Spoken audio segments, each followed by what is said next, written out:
thinking out loud. I must have about 1 million on me right now. And I ain't talking about that Lil Wayne record. I'm still a highest selling female rapper for the record. Man, this is 65 million single soul. I ain't gotta compete with a single soul. I'm good with the ballpoint game finger roll. Ask me how to do it, I don't tell a single Hey, soul. what's up, you guys? This is Scarlet for Rock on Philly. I'm sitting here with Regina, but you should know her by Garcia of the Drake Night Dolphin series. We're just sitting down, gonna talk about some internet, some music, and a whole lot of other So let's get it started. Where did your career in music begin? When I was in college, I used to make clothes and like promo material for this group, which includes Starkey and Dev79 of the street bass. At the time, they were more pushing like grime, stateside grime. So I would make stuff and like sell it in the back of the Khyber, like way back in the day when the Khyber had parties. And then even like I think I sold stuff at like B-Boy Barbecue a couple times. So I was kind of introduced to like, and then inevitably I would end up promoting at the same time because I'm making promo material, then they would have to give me flyers to put out too. And so that's kind of like how I got introduced mostly to the Philly music scene outside of like, in college, our go-to spot was 700 Club, which was, you know, Diplo, low budget, and still the same. Sweet, right. It's still like the staple place to go. Like, so that was like the first place that I really went to, and I hung out in, and I was like, it was mainly because I was really into reggaeton at the time, and they would play the only two, the Gasolina and like the. I mean, Daddy Yankee Forever, right, of course, and the Nina Spy song. Yeah. So I was like, oh my god, at least they played somewhere, because I like spent my summer in New York, and that's when that song came out, and I was like, this song is the best. So, but yeah, that's really where I got introduced to the music scene. Yeah. So why Philly? Why here? Did you go to school here? What made you? Yeah, I went to. I'm originally from Silver Spring, Maryland, outside of Washington D.C. And when I realized I wanted to go to art college, the only art college really available in D.C. is the Corcoran, which is fine art, and that's not like the kind of art I wanted to do. And then the next place further would be Micah, but I wasn't. I was like, I don't want to live in Baltimore. So one of my girlfriends, I went to this like art junior college, and the career counselor went to Temple, and she was like, you should check out Philly. Like, there's so much art like in the city, and just overall, there's like 5 different art colleges you could look at. So I like looked at. Actually only looked at more. I did look at University of the Arts, but Shout out to University of the Arts. Yeah, it was like, I don't know, I kind of liked how small Moore was, and I was like, this seems really cool. I like actually looked through the whole catalog before I realized it was an all-girls school, and I was like, all right, well, I'll just go check it out or whatever. So I went, and they accepted me, so I moved here. That's awesome. Do you think it being an all-girls school kind of like solidified like kind of like your girl power brand of like? Yeah. I like never went to an all-girls school before that, even though that was like an option for me.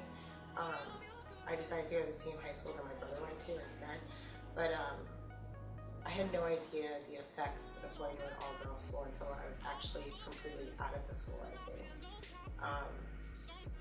I never was really that competitive before that, and then going through that program made me really competitive and really like trying to like finish a goal and do really well at it, and just like represent myself as an artist, as like being the best, kind of, you know. So, and it just like, they talked so much about like stereotypes, and like every class was like from a female perspective, even like history class and like whatever. So, and like they would bang it over your head like how much of a struggle it is, and I was like, whatever, like, no, it's not. Like, you make your own struggle. Like, I've had a job before, it's not that bad. And then like I like graduated, and I was like, wait, because I'm a girl? Yeah. Like, why? Yeah. I don't care. No, I completely agree. So you know. No, of course, and I feel like that confidence is definitely exuding in like all the work you do and like how you represent yourself, because now, especially down in South Philly, you are doing Drake Night. So this is at the Dolphin, which before Drake Night, I would only pass by, but nobody would talk about it. But it's like now I go, and it's like, even with a ticket, I have to wait like an hour to get in, and God forbid it's like raining. So how is the success of like Drake Night kind of like solidified your confidence or even motivated you more to just do better in the industry? Dude, it's the complete opposite of that. You do all these things all the time and you just hope and pray that they'll be kind of cool and like your friends will come. And I had no idea that Drake Night was gonna, I didn't have some like formula that I like came up with in my basement in the middle of the night. No, to, 6-month marketing come up plan. with, like, okay, this is what we're gonna do and it's gonna be amazing. Because honestly, Philly is very hard. I don't know what you guys want. I try. We don't know what we want either. Yeah. But so. Yeah, how did it begin? Well, Maggie and I were doing, we called it So Far Gone and we just had it as like a Drake-ish kind of music type of night was what we were going for. But I don't think like people really understood that. And it just seemed like a rap music night. So the one time Joe was like, yeah, you know, it'd be cool, like, it would be really cool to play like an all Drake set. Like, that would be cool. Like, he could get different like guests to come play like their versions of all Drake nights. I'm like, yeah, like, you know, if we made enough money to pay a guest, that would be awesome. So then finally, I was like, all right, let's just have Joe do this so that people really get it. Because we were like putting Drake on the flyer, but like, I still think like it didn't, like, people just didn't understand. Yeah. So we booked Joe to do like, well, we were thinking like a 30-minute to an hour like Drake set. So, you know, put it on the flyer. Oh, there's like people here. Cool. It's like Wednesday. I'm not mad at this. Like, cool. You know, as long as it's like vibing. Like that's all I was really looking for. So Joe ends up like, I think we put him on at like 1:15ish, and like I go back up at like, or no, I'm sorry, 12:15, and I like go back up at like 1 o'clock-ish, and I'm like, are you good? He's like, yo, I got like, leave me alone. Just get me like another. This is like, it. I'm playing Drake until the end of the night, and I was like. Oh, okay, cool. Like, whatever you want. Thank All right. you. I don't know who hurt you, Thanks, but people are okay. here. I don't care, you know. So, and then after that, I was like the whole time, like Maggie and I were walking around, like, okay, so we're playing Drake like a whole Drake set every single time. So then then we kind of try to switch it up a little bit. We had Joe come and do like an hour future set before Drake set, which is like so much fun as well. So like, I don't know. Since then, it's just kind of like. I mean, it's exploded, yeah, into like an experience. Like you go there and you know you're there for the $3 champagne because that's amazing. You go there for the photo booth with like all the amazing memes that like keep us like up to date with like whatever's going on. And then just like the music in general, the people that collect there with like their fashion, I feel like it's very solidifying of like the culture that we're like building in Philadelphia, and like the internet scene that's become like so embedded in us, you know? Yeah. Like when did people start calling each other like young mommy or like, you know, just like names like that? But until now, when like, you know, we have this like movement of DJs coming in and just kind of making it like kind of mainstream, but not at the same time. Like do you feel like it's becoming popular for the wrong reasons, or are you just happy for what's happening? I feel like, look, the thing about Drake Night is like all different types of people are there, but they're all like united under the love of Drake's music and are like singing along to all of the same songs. So like, you know, maybe, you know, I'm a bro and you're like some hip dude, but you guys know all, you know what I mean? Like that's your connection no matter it's what. Like, you know, like same thing as like when you go to festivals, there's like so many different kinds of people, but you all like the same artist. So like, you end up matching it. You're just partying, you know what I mean? So I feel like that in combination with like how cheap the drinks are and how everyone just likes to like, you know, cathartically come to Drake Night and like feel all of their feelings and turn up at the same time has turned into like, it's just like always really fun. Yeah. You know, like it's always really fun. Totally. So no one's there in a bad mood. Yeah. Like, it's not possible. Always. Bitch face forever. But the success of like this community and culture coming together has made you guys kind of move the So Far Gone party around the country. Can you tell me about some of the stops you've made and why you decided to expand? Sure. Like our first, we definitely were thinking that this would work in New York.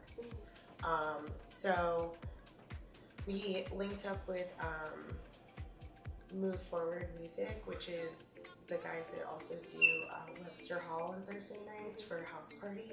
So they're promoting Drake Night at Babies Alright, which we've been having mostly monthly for the most part. I think we just took like 1 month off in between. So the next one we're doing is going to be like on Valentine's Day, which is so perfect. And then last month we had our first one in Atlanta, which was amazing at Graveyard Tavern. We've also done U-Haul twice with Trelectro, which are like the best dudes ever. Spicoli like opened the last time, and he's like such a good DJ. It was so good. The vibe was so fun. That's awesome. So now you have a really full February full of shows like all over the East Coast, but it is including Factory Girls. Do you want to talk about that project and where Yeah, totally. So Factory Girls is our DJ supergroup.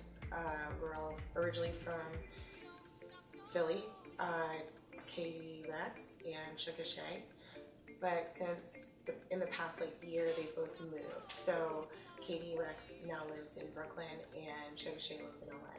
So we kind of like went our own ways or doing our own thing, and then we were kind of brainstorming of like what we could do to like make all of it make sense again for us to work together and like still do Factory Girls. Because like just throwing an event in Philly just didn't seem like the right move. So I was like, oh, like the best way for us to do this is to just do numerous events in different cities. So then we can work with different people, you know what I mean, and like all get the exposure. So when we originally talked about it, it was gonna be actually all the dates that we were talking about. I was like DC, Philly, Brooklyn, and LA. What's up? This is Scarlet for Rock on Philly. We're here with Guns Garcia, and we are actually at Scratch Academy, which is located on 2nd and Chestnut. What does it mean for you to be a teacher here at Scratch Academy? It means a lot. Like, I think it's really cool to kind of give the next generation the tools to become really good DJs. I'd much rather have a hand in not happening than people just trying to like kind of figure it out, you know? I think it really, the whole thing about Scratch Academy is that there's no secrets. So it's kind of like whatever you want to learn how to do, we know how to do it, we'll show you, you know? So I think that's like a really great approach, and totally everything that I've been about since before I was working here. That's so awesome. So now everybody doesn't have access to, you know, things like Scratch Academy, but what advice would you give somebody who wants to start DJing? Oof. I would maybe watch YouTube. I know a lot of friends that learn how to scratch and stuff on YouTube. Yeah, the amount of people that learn how to dance on YouTube is insane. So if you can dance, you can scratch, y'all. I've learned a lot of things on YouTube myself. Like what? What's the weirdest thing you learned on YouTube? I don't think it's weird, but I was in a phase for a while of making a lot of friendship bracelets. Yeah. So I watched a lot of like 14 to 15-year-old girls doing tutorials on different. That's awesome, with like millions of hits. Making like $7,000 off of us trying to make friendship bracelets. I mean, they were all adorable. Yeah. And I was like, I'm just trying to make a friendship bracelet. You know, I'll just Google this. That's so funny. So I guess that's it. We really want to just thank you for being here and letting us walk into Scratch Academy a little bit. But best of luck and thank you.